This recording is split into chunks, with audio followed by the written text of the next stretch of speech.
Hello friends, स्वागत है आपका एक और नई वीडियो में। तो आज की इस वीडियो में हम एनालिसिस करेंगे निफ्टी का पूरे वीक के लिए, यानी कि नेक्स्ट वीक में कैसा मूव हो सकता है, कहाँ पर रेजिस्टेंस, कहाँ पर स्पॉट फेस कर सकता है, हम उसके ऊपर बात करेंगे। और कुछ चीज़ें हम 15 मिनट और 5 मिनट के जो चार्ट है उसके ऊपर भी देखने की कोशिश करेंगे।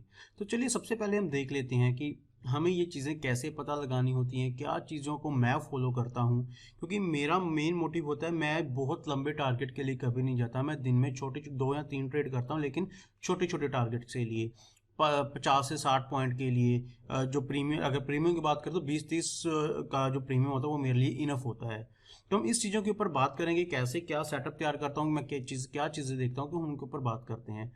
तो ये जो हमारा चार्ट है ये है डे का चार्ट। तो इसके ऊपर मैं सबसे पहले क्या करता हूँ, जो लास्ट डे की कैंडल होती है मैं उसका सबसे पहले हाई और उसका जो लो है मैं उसको मार्क कर लेता हूँ। पहला ये स्टेप। दूसरा स्टेप मेरा होता है जो उससे पिछला लो है और उससे पिछला जो हाई है मैं उसको मार्क कर लेता हूँ। फिर इसमें मैं एक चीज़ क्या देखता हूँ कि जो पिछला हाई है और उससे पिछला हाई है, या फिर जो पिछला लो है उससे पिछला लो है, उसके बीच में कितने पॉइंट्स का गैप है। अब यहाँ पर अगर हम देखें तो यहाँ पर 1890 से लेकर 18134, लगभग 30-40 पॉइंट का एक गैप है। और यहाँ पर अगर हम देखें तो यहाँ पर ऑलमोस्ट 892 से लेकर 897, लगभग 100 पॉइंट्स का गैप है। तो 100 पॉइंट का गैप काफ़ी अच्छा रह सकता है। लेकिन बात करें ये 30-40 पॉइंट्स का, तो ये एक रेजिस्टेंस का काम प्ले कर सकता है। तो मैं इसको कैसे कंसिडर करता हूँ, तो मान लीजिए अब मेरे को यहाँ पर कहीं बाइंग करनी है, तो मैं बाइंग ये ब्रेकआउट होने के बाद नहीं करूंगा। मैं देखूंगा कि उसके आगे एक और रेजिस्टेंस हो रहा है 30 से 40 पॉइंट का, तो मैं क्या करूंगा, इसको मैं एक रेंज टाइप बना दूंगा।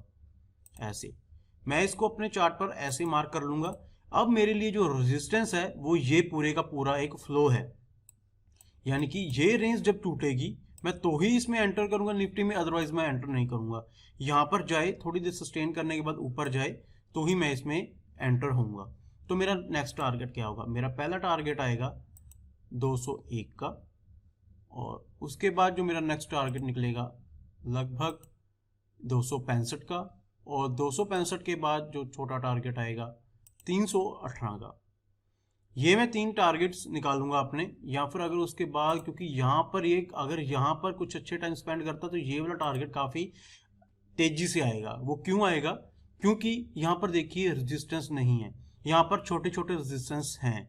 तो यहाँ पर अब हमें क्या चीज़ देखनी चाहिए। देखिए सबसे पहले तो मैंने जैसे मार्क कर लिया पिछले दिन का लो, पिछले दिन का पिछले 2 लो और अगले जो हाई है वो मैंने मार्क कर लिए हैं। ठीक है, हम दोनों साइड करेंगे, बुलिश भी बेरिश भी। तो फिलहाल बुलिश की बात करते हैं। तो यहाँ पर ये कैंडल है, मैं इसके ऊपर बाइंग करूंगा। मेरा टारगेट 201, 265 और 318 के टारगेट के लिए पहला। उसके बाद अब मैं इसमें क्या चीज़ करूंगा, तो देखिए 318 के बाद 473 का जो टारगेट है वो काफ़ी इजीली आ सकता है, क्योंकि यहाँ पर रेजिस्टेंस की थोड़ी कमी है।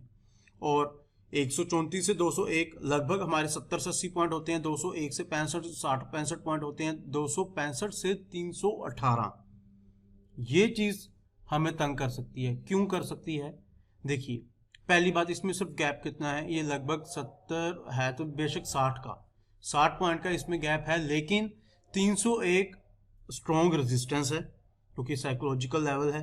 तो इसलिए मैं यहाँ पर अगर मैं सेफ काम करना चाहूँगा तो मैं सिंपली इसको भी अपनी एक रेंज बना लूंगा कि मैं इस रेंज के बीच में प्रॉफिट बुक करने की कोशिश करूंगा। तो मेरे पास 2 रेंज आ गई हैं और एक रेजिस्टेंस, यानी कि मेरी एंट्री होगी 18135 के ऊपर। मेरा पहला टारगेट 201, 265 से लेकर 318 के बीच में मैं प्रॉफिट बुक करने की सोचूंगा।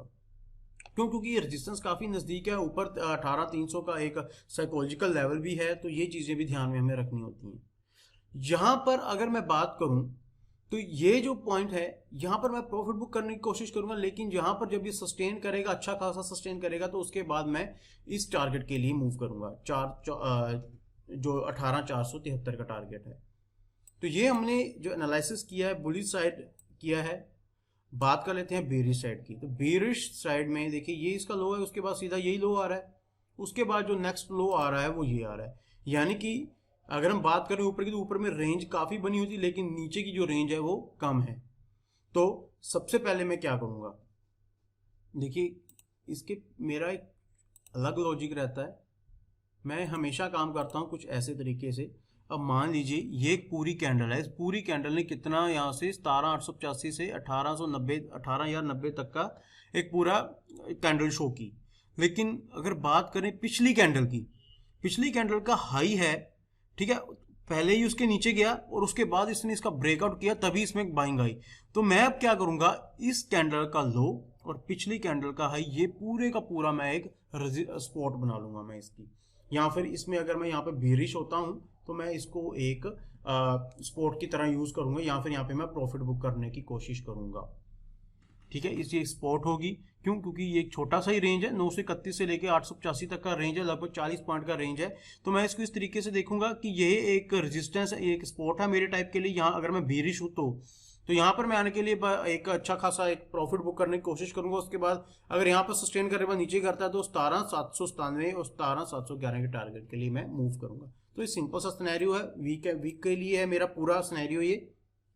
बाकी जो मार्केट है उसको प्रेडिक्ट करना हमेशा ही मुश्किल होता है, क्योंकि रात को क्या हो जाए कुछ नहीं कह सकते। लेकिन ये कुछ मेरे लेवल्स हैं, प्री डिफाइंड लेवल्स है, यानी कि 711 से लेकर 474 तक की जो मेरी कुछ टारगेट्स हैं, क्योंकि मेरे छोटे टारगेट्स होते हैं, तो इसको मैंने ऐसे एनालाइज कर लिया। आप अपने चार्ट के ऊपर भी इसको ऐसे लगा सकते हैं। और अब इसको अगर हम बात करें 15 मिनट के चार्ट के ऊपर, परफेक्टली 15 मिनट का चार्ट भी बिल्कुल वैसे ही काम कर रहा है।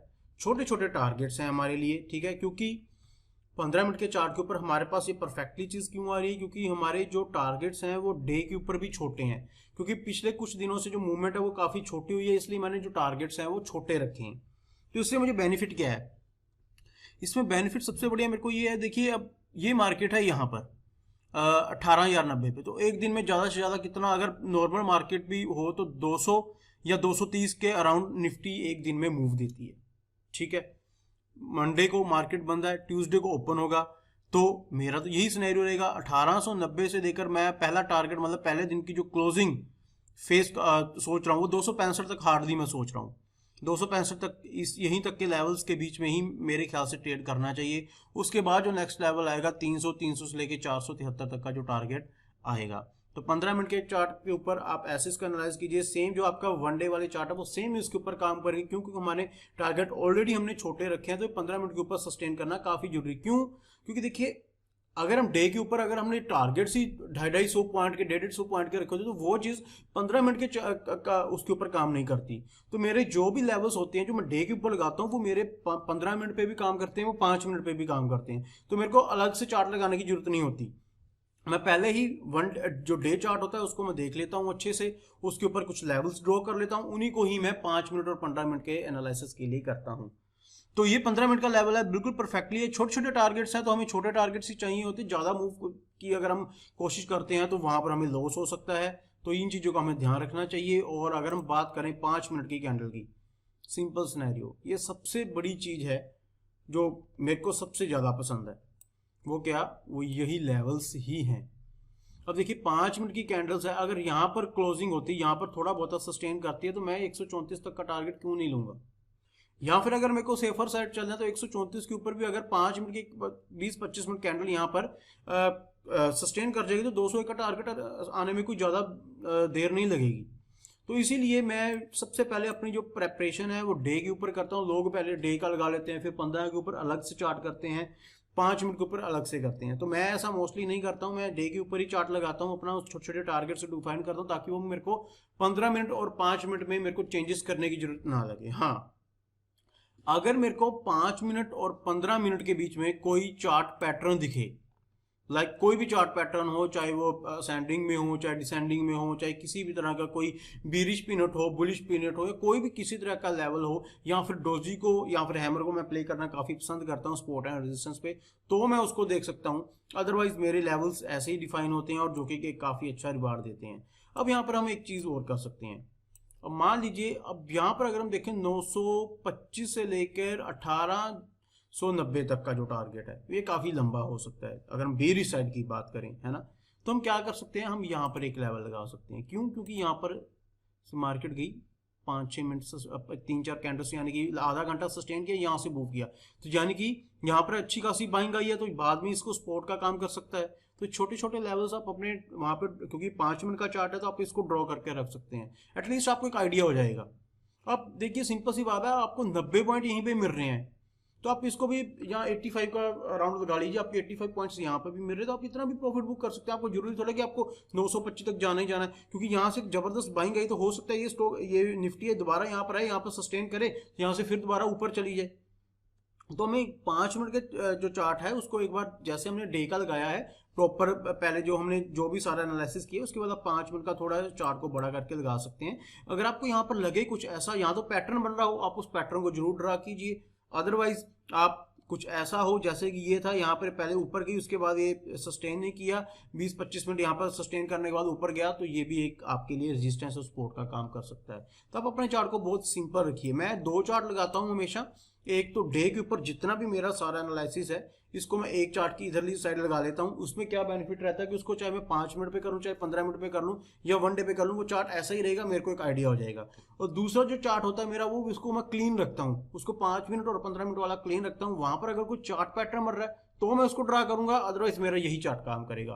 तो आई होप दोस्तों आज के जो लेवल्स हैं आपको पता लग गए होंगे। नेक्स्ट वीक के लिए 2-3 दिन के जो लेवल्स हैं वो मैंने आपको दे दिए हैं, तो आई होप ये कुछ वर्क करेगा, जैसे हमारे पहले टारगेट अचीव हुए हैं। तो यही मेरा एक सिंपल सा सिनेरियो रहता है। मैं इसी तरीके से एक निफ्टी को जो ट्रेड करना पसंद करता हूं। तो नेक्स्ट वीडियो में आपके लिए बैंक निफ्टी की बनाऊंगा। तो आई होप दोस्तों आज की वीडियो आपको पसंद आई होगी। अगर आपको वीडियो पसंद आई तो मेरे चैनल को जरूर सब्सक्राइब कीजिए, वीडियोस को कमेंट लाइक शेयर जरूर किया कीजिए, इससे मुझे मोटिवेशन मिलता रहेगा और आने वाले टाइम में मैं आपके लिए और भी अच्छी वीडियोस लेकर आता रहूंगा। तो चलिए दोस्तों, मिलते हैं हम अगली वीडियो में।